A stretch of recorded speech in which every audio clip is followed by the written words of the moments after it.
हमारे पास एक फंक्शन है y is equal to square root of x upon x plus 10 और हमें जो है वो इसको डिफरेंशिएट करना है विद रिस्पेक्ट टू x। तो हम बोथ साइड्स का डेरिवेटिव लेंगे with respect to x। dy by d x is equal to d by d x of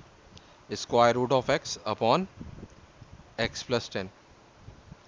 तो देखिए हमारे पास यहाँ पे एक फ्रैक्शन है, तो हम quotient rule of differentiation apply करेंगे, जो कि होता है derivative of u upon v is equal to v times derivative of u minus u times derivative of v upon v square.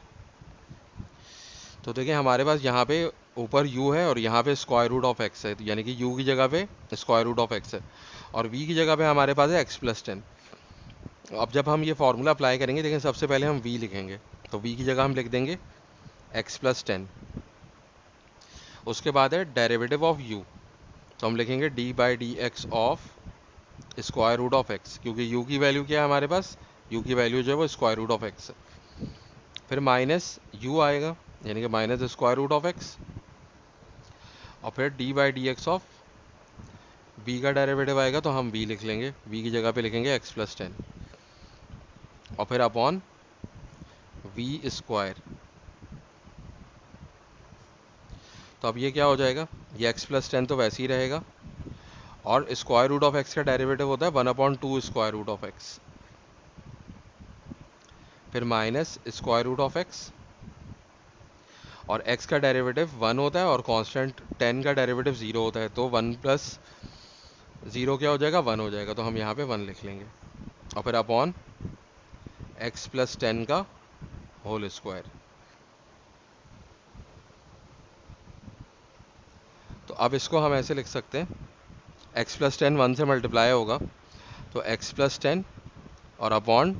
2 square root of x और minus, अब ये square root of x 1 से multiply होगा तो square root of x हो जाएगा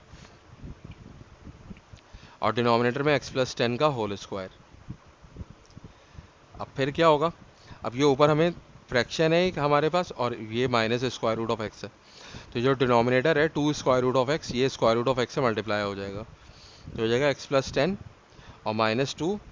square root of x का square हो जाएगा। स्क्वायर रूट ऑफ x और square root of x multiply होगा तो उसके ऊपर स्क्वायर आ जाएगा और फिर upon 2 square root of x और फिर अपॉन x प्लस 10 का होल स्क्वायर।